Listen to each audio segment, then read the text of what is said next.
Oi, amigas, depois de 3 meses de mudança, eu vim arrumar esse closet. Benício já ia nascer e esse closet estava bagunçado. E aí eu sentei aqui, ao invés de arrumar, eu pensei em gravar esse vídeo pra vocês. Porque eu tenho certeza absoluta que alguma de vocês estão precisando ouvir isso hoje. Eu tive um relacionamento que me fez acreditar que tudo que eu vivo hoje não passava de um sonho, de uma ilusão. Eu tava fantasiando uma vida. E por fim, esse relacionamento acabou por conta das traições da parte dele e porque os nossos ideais não batiam, né? E aí, quando eu conheci Anderson, eu tava tão traumatizada, vamos botar assim, rancorosa, que eu realmente passei a acreditar que não existia homem carinhoso, homem dedicado à família, homem fiel, sabe? Homem que fosse acolher os meus desejos, os meus sonhos. E aí, quando eu conheci Anderson, tudo que ele fazia, eu achava que não passava de uma mentira e que ele tava fazendo tudo isso só pra me conquistar. E eu falava pra minha mãe, mãe, não é possível. Eu acho que depois que a gente estiver namorando, que ele conseguir namorar comigo, que a gente for morar junto, vai passar, ele vai virar outra pessoa, não vai ser mais romântico, sabe? Ele não vai mais fazer as coisas pra me agradar, né? Não vai ser mais carinhoso. E tadinho, esse homem sofreu na minha mão, porque eu me transformei aquela feminista do lado ruim, sabe? Que não depende de homem pra ninguém, que eu não quero saber a opinião dele, que o problema é dele, porque o que importa é o que eu acho e é isso. E cara,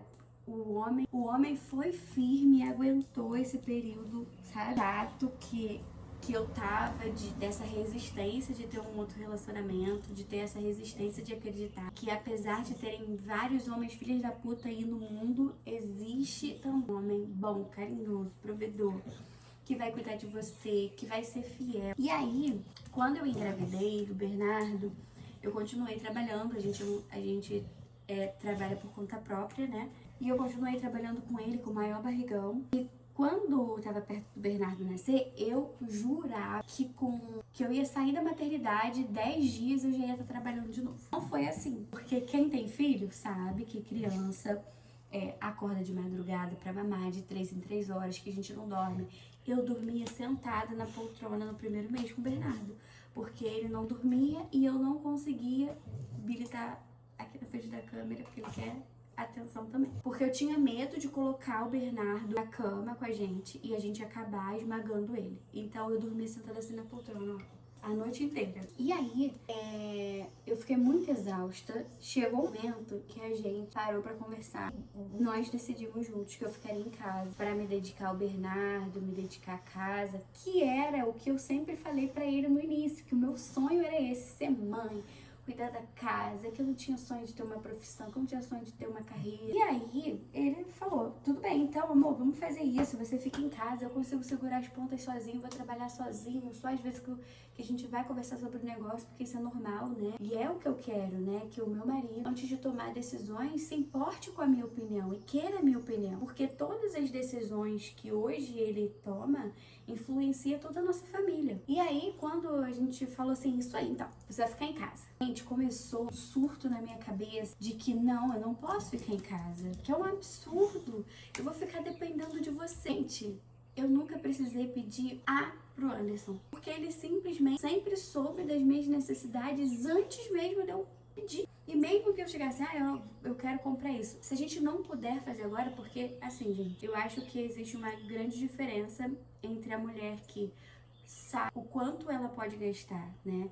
O casal, ele precisa conversar sobre o dinheiro, sobre o financeiro, porque aí a mulher e o homem conseguem entender o que eles podem ou não fazer financeiramente. O dinheiro é do casal, né? Então, assim, eu fiquei naquela loucura, gente. Eu falei, não posso deixar de trabalhar, não posso deixar de fazer as coisas. E eu comecei a refletir sobre isso, falando, gente, mas isso eu ficava naquela, assim, em cima do muro.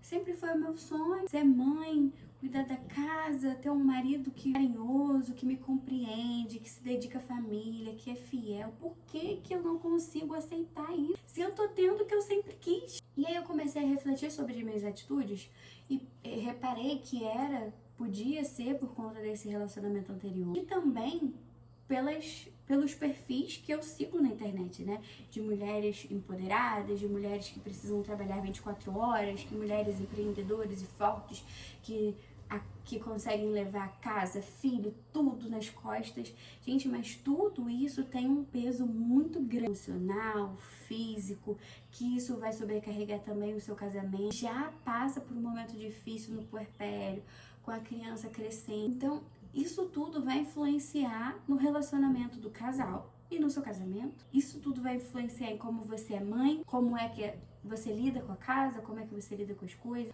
Então eu passei a refletir sobre isso e vi que eu tava lutando por uma coisa que não era o que eu queria, né?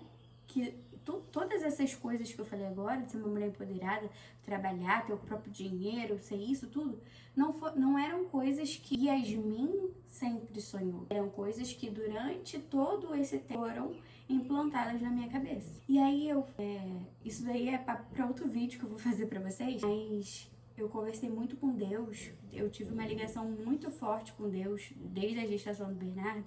E eu falava muito com Deus assim, Deus me dá uma direção. Sempre foi isso que eu quis. Por que eu tô triste? Por que eu tô infeliz? Por que eu quero trabalhar? Por que tá se tornando tão pesado? E aí eu comecei a sentir no meu coração a vontade de não seguir mais essas pessoas, porque me deixavam ansiosas, me deixavam pior, me deixavam me sentindo incapaz, sabe?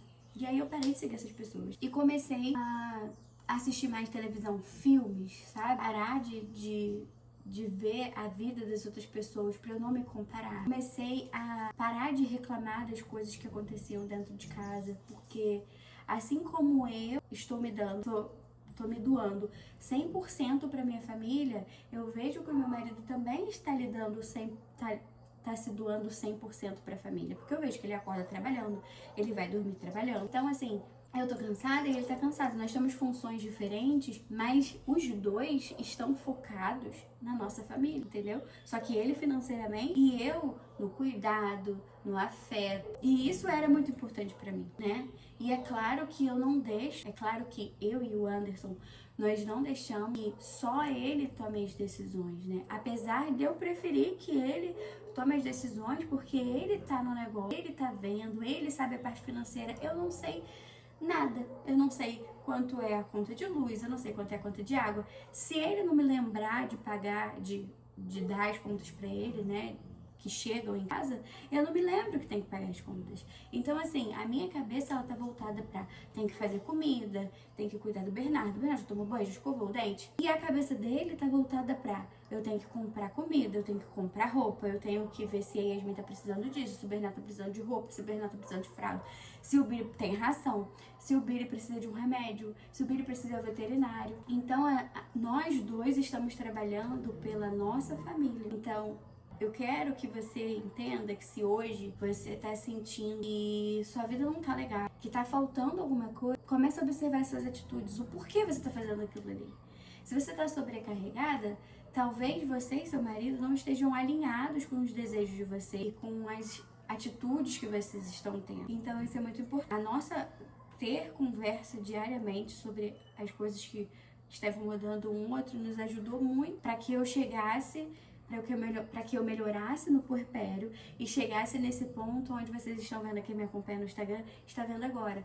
Onde eu tô amando cuidar da casa, cozinhar, fazer as coisas pra ficarem tudo calmo, né? Pra eu viver a maternidade com amor, com paciência. Pra quando o Bernardo tiver alguma atitude que me tire do sério por vivências que eu tive na minha infância, eu consiga contornar essa situação com amor. Então, amiga, se algum dia alguém fez você acreditar que você não pode ter uma família feliz, carinhosa, que o seu marido não vai ser uma pessoa que tá preocupada com você, que o seu marido não vai ser carinhoso, que o seu marido não vai te fazer surpresa. Não acredite. É importante que você não acredite. É importante que se esse relacionamento estiver ruim por algum motivo e no início foi bom, que vocês conversem, vocês tentem resgatar esse amor ou criar um amor novo dentro de vocês, sabe? Reconstruir esse amor, essa paixão que vocês tinham. Porque eu quero que vocês acreditem que esse amor que você sonhou, essa família que você idealizou, ela existe. E você é capaz de criar essa família, de viver essa vida que você sonhou. Espero que vocês tenham entendido toda essa reflexão que eu fiz agora, porque às vezes, quando eu vou falar, eu acho que eu fui um pouco confusa. Mas o que eu queria passar pra vocês é isso, é que o amor existe, que a família existe, que apesar de você ter tido experiências ruins nos seus relacionamentos ou no relacionamento dos seus pais, você é capaz de construir a sua família e de viver o amor que você espera. Então, um beijo, até a próxima reflexão que eu tiver.